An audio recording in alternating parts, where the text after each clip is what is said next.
Seguimos. Efecto de las hormonas. Entonces aquí vamos a hablar de algo que se conoce como efectos activadores y efectos organizadores. Entonces miren lo que dice aquí: los esteroides sexuales presentes durante el desarrollo determinan un patrón de comportamiento sexual que se desarrolla, que se llama organizador, y los esteroides sexuales presentes en la adultez determinan el patrón que será expresado. Y esos serían efectos activadores. Entonces, como gran diferencia entre los dos efectos es que los organizadores son permanentes y tienen lugar durante periodos sensibles del individuo, generalmente pensando en los primeros momentos de la vida. Mientras que los efectos activadores tienen que ver con que son transitorios y que activan patrones neuronales. Es decir, que hacen que el cerebro funcione diferencialmente. Muy bien. Efectos organizadores, ejemplos de efectos organizadores. Aquí hay un ejemplo bien interesante en cuanto a los efectos organizadores, y es que la testosterona tiene una gran importancia en lo que se conoce como masculinización de los fetos, en el caso de los individuos que tienen cromosoma X y Y. Nótese que no estoy hablando de feminización, sino de masculinización. Y cuando hablamos de masculinización es que se considera que no hay una diferenciación muy clara en los primeros semanas de vida de los individuos, pero en algún momento, en la presencia de testosterona, que es producida en gran medida por los testículos, y con la ayuda de la enzima aromatasa, hay una tendencia a la masculinización del cerebro. Es decir, que el cerebro tiene una forma de masculinización por esta vía. Y lo más interesante es que se requiere de la presencia de una hormona femenina en cierto momento de esa masculinización. Mientras que la reductasa, la testosterona en presencia de la reductasa, otra enzima, cambia esa testosterona en dehidrotestosterona y genera la masculinización del cuerpo. Entonces miren lo interesante, es que tanto el cerebro como el cuerpo tienen vías diferentes de la masculinización. Entonces ahí comienza uno a entender cómo en algunos casos podría uno explicar los eventos donde hombres dicen verse con características en los espejos de hombres, pero se sienten mujeres, o viceversa. Porque tanto el cerebro como el cuerpo están masculinizándose diferencialmente. Muy bien. Y aquí podemos ver los efectos organizadores en las estructuras genitales. Miren aquí en la 7ª semana no hay una diferenciación de los genitales.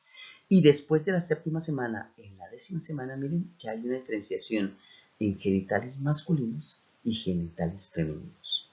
Y por supuesto, ya acercándose al nacimiento, pues ya hay una diferenciación bastante clara de esos genitales.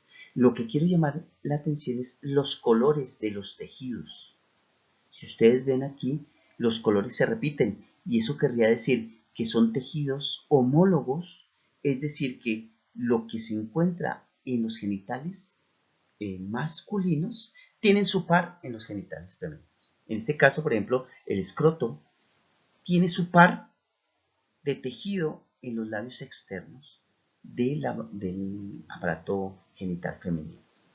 El clítoris tiene su par en el glande del pene, porque tienen su mismo origen. Por eso también se considera que el clítoris tiene erecciones y no tiene ninguna, no es raro porque tiene la misma estructura de los tejidos, y uno esperaría que se presente esa característica. Muy bien. Y esto permitiría entender cómo se pueden hacer cambios de sexo relativamente fácil. No estoy diciendo que debe ser muy fácil, debe tener sus complicaciones, pero que de alguna manera los tejidos, estamos hablando de los mismos tejidos, así que pasar de un sexo a otro podría ser viable en cualquiera de los casos. En esta diapositiva comenzamos a ver los efectos activadores femeninos, es decir, no los organizadores que son permanentes, sino los activadores que se presentan periódicamente en los individuos durante su desarrollo y su reproducción, por ejemplo. Entonces, miren los efectos activadores. El comportamiento tiene que ver con el comportamiento sexual o maternal. Aquí están las hormonas. En el sexual está el estradiol y la progesterona, que tiene que ver con tres efectos importantes. Aquí ustedes ven atractividad, proceptividad, receptividad. Estos son efectos generales en todas las hembras de todas las especies y están relacionados con, por ejemplo, la atractividad se refiere al valor del estímulo de la hembra para provocar una respuesta sexual en el macho. Entonces tiene que ver con esa relación que tiene la atractividad con el olor, con la inflamación, con el color de zonas genitales, etc.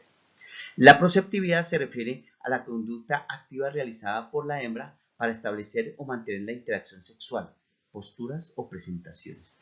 Y la receptividad tiene que ver con la cooperación de la hembra con el macho en el momento de la reproducción. Mientras que los comportamientos maternales tienen dos hormonas implicadas. En las hembras, la prolactina está muy relacionada con la producción de leche, la formación y mantenimiento del cuerpo lúteo, promueve el desarrollo de las mamas en el embarazo, inhibe la producción de estradiol, lo que no permite que entre al estro o a la receptividad sexual en algunas condiciones mientras está lactando.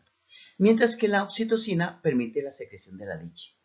Ustedes saben que la presencia y la estimulación del bebé al pezón de la mamá podría hacer que se active la producción de leche o la generación de la leche. Sin embargo, también hay casos en los cuales la cría solamente con el llanto puede activar esa producción y esa generación de leche en el cuerpo de la mamá. Aquí quiero mostrarles que aquí hay otra vez el sistema de retroalimentación que tiene que ver con esos factores activadores. Aquí está el hipotálamo, la hormona liberadora del crecimiento, la hipófisis anterior, las hormonas luteinizantes y folículos estimulantes, el ovario, los estrógenos y progesterona en el útero, y la presencia de estrógeno y progesterona comienza a generar una retroalimentación negativa para que se disminuya esta producción de las hormonas que acabo de mencionar. Es decir, que es muy importante que haya retroalimentación tanto positiva como negativa. Miren que aquí el estrógeno es el que genera la retroalimentación positiva, mientras que solamente el estrógeno genera la retroalimentación negativa, pero el estrógeno también podría generar tanto uno como el otro en esos casos. Muy bien. Y en ese efecto activador, pues uno de los ejemplos es todo el ciclo menstrual de las mujeres. Ustedes saben que aquí hay todo un ciclo que tiene 28 días más o menos en las mujeres. Aquí podemos ver el momento de la ovulación y después de cierto momento hay una menstruación donde todo el endometrio es eliminado y se vuelve a producir nuevamente el endometrio para que comencemos nuevamente el ciclo. Y esto está relacionado con niveles hormonales, por ejemplo, hormonas folículo estimulante aumenta en el momento de la ovulación, también la hormona luteinizante. Antes de la ovulación el estradiol está muy arriba y durante la ovulación comienza a disminuir, mientras que la progesterona está muy bajo en los momentos de ovulación y aumenta porque es uno de los elementos claves hormonas para mantener el embarazo, que es un elemento clave. Una cosa muy importante, y creo que lo vamos a ver más adelante, es que para mantener el embarazo, tanto la madre produce progesterona, pero también el feto, de alguna manera, genera un tipo de progesterona fetal que hace que obligue a la mamá a mantener ese embarazo. Muy bien. Por supuesto, aquí van los diferentes momentos del ciclo. Efecto activador masculino, aquí estamos hablando también nuevamente del comportamiento, en este caso nuevamente sexual, pero aquí ya no hay maternal sino agresivo. Y las hormonas implicadas en el comportamiento sexual está la testosterona, oxitocina y prolactina, mientras que en la agresividad está solamente la testosterona. La testosterona en el comportamiento sexual estimula el desarrollo de las características sexuales secundarias, es decir, las diferencias masculinas con relación a las femeninas. Oxitocina y prolactina tienen que ver con el periodo refractario, que de alguna manera es un periodo en el cual se recupera el macho de la eyaculación y es el momento en el cual se da un momento incluso de rechazo sexual hacia la hembra. Mientras que el agresivo, que tiene que ver con la testosterona, disminuye el umbral de ataque, es decir, que estamos muy propensos a los conflictos, aumenta el nivel de atención en los estímulos relacionados con el ataque y el crecimiento de masa muscular. Y nuevamente, se presenta el sistema de retroalimentación negativa y positiva. Miren que aquí el hipotálamo genera nuevamente hormona liberadora de las gonadotropinas. Aquí en la hipófisis anterior está la luteinizante y folículo estimulante. Mientras que aquí está las células de Leydig, las células de Sertoli en los testículos. Las células de Leydig producen la testosterona y esa testosterona hace que el tracto reproductor y otros órganos estén en funcionamiento, mientras que las células Sertoli estimulan la espermatogénesis y además genera una hormona que se llama inhibina que hace que las hormonas liberadoras de gonadotropinas comiencen a disminuir su producción. Entonces miren que tanto la inhibina como la testosterona produce una inhibición de la producción de las liberadoras de gonadotropina, que es un elemento clave en esa retroalimentación negativa. Muy bien, entramos a un término muy importante que tiene que ver con las feromonas. Las feromonas son hormonas que son liberadas al medio ambiente. Las hormonas que hemos visto son sustancias que están dentro del cuerpo del individuo, que son guiadas por el torrente sanguíneo a los diferentes sitios que se requieren, mientras que las feromonas son producidas por el cuerpo para generar comunicación específica con individuos evidentemente de la misma especie. Entonces, hay que aclarar aquí una cosa y es que generalmente estas investigaciones se han hecho en animales generalmente y no en seres humanos por cuestiones éticas.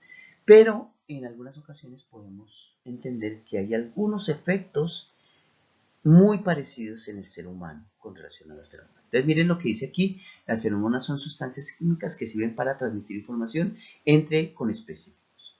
Y la conducta reproductiva, las feromonas de efecto inmediato sexuales, feromonas de efecto diferido, cambios fisiológicos relacionados con la reproducción.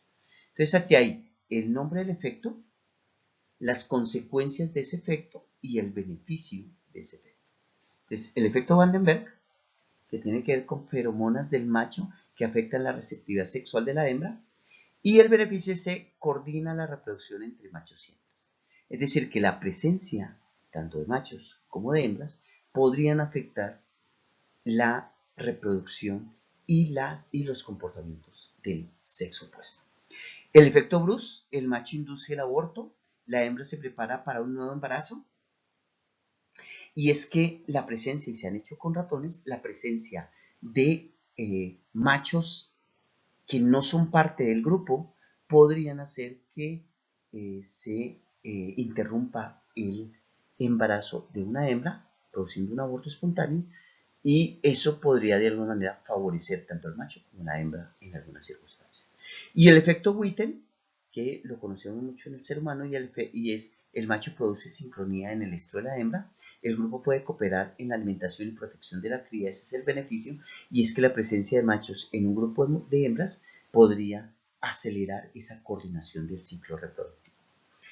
Si no hay machos, en todo caso hay una tendencia a la sincronización de esa esos ciclos menstruales. En feromonas, pues aquí son mucho más relacionados con animales. Se han identificado feromonas de alarma, feromonas de reconocimiento, feromonas de rasgos olorosos y de la reina, esto en insectos, que hace que haya una perfecta comunicación entre los individuos. Y lo último que quería mostrarles aquí es cómo se produce una hormona muy importante, que es la melatonina. Esta melatonina se produce en una hormona que se llama glándula pineal, aquí en la base del cerebro, lejos de la pituitaria, de la hipófisis, y esa glándula pineal produce esta melatonina, pero lo más interesante es que esa melatonina se produce solamente en las horas nocturnas. Es decir, que eso nos permite entender que tener un sueño reparador con silencio absoluto y oscuridad absoluta es muy importante en nuestra especie y en muchas especies para recuperarnos. Resulta que la melatonina tiene una gran ventaja para recuperarnos del trabajo durante el día y además para solidificar memoria de corto plazo en largo plazo. Los individuos que trabajan por nocturno necesitan de una medicación que les estén proporcionando melatonina. Lo que ven aquí es cómo se sintetiza esa melatonina por diferentes aminoácidos. Aquí está el triptófano. Si se acuerdan ustedes, el triptófano era un aminoácido para generar proteínas y desde el triptófano y pasando por la serotonina se puede llegar hasta la melatonina, que es la feromona de reloj circadiano que está. Y aquí como un elemento adicional, para que ustedes lo vean, resulta que encontré un artículo donde muestran que dependiendo del mes en donde nacemos, hay una mayor probabilidad de tener estos tipos de enfermedades, patologías generales como el asma, como la diabetes mellitus, como el glaucoma, o desórdenes psiquiátricos como la bipolaridad o esquizofrenia o enfermedades neurológicas como la epilepsia o retardo mental. Sin embargo, hay que aclarar que estas investigaciones se han realizado solamente en países europeos donde hay cambios de estaciones. Entonces no podríamos buscarnos acá y encontrar la máxima probabilidad. Sin embargo, es muy llamativo que, por supuesto, yo pensaría que no es tanto el mes en el que están naciendo, sino cómo han sido los meses anteriores, de mucho frío, de mucho calor, de muchos cambios. Si hay mucho frío, seguramente la mamá ha tenido unos eventos de infecciones y de gripas, etcétera, que podrían afectar nuestra salud al momento de nacer. Entonces, eso es todo por el momento. Ya esta es una clase que ustedes podrían revisar en cualquier momento. Muchas gracias. Hasta luego.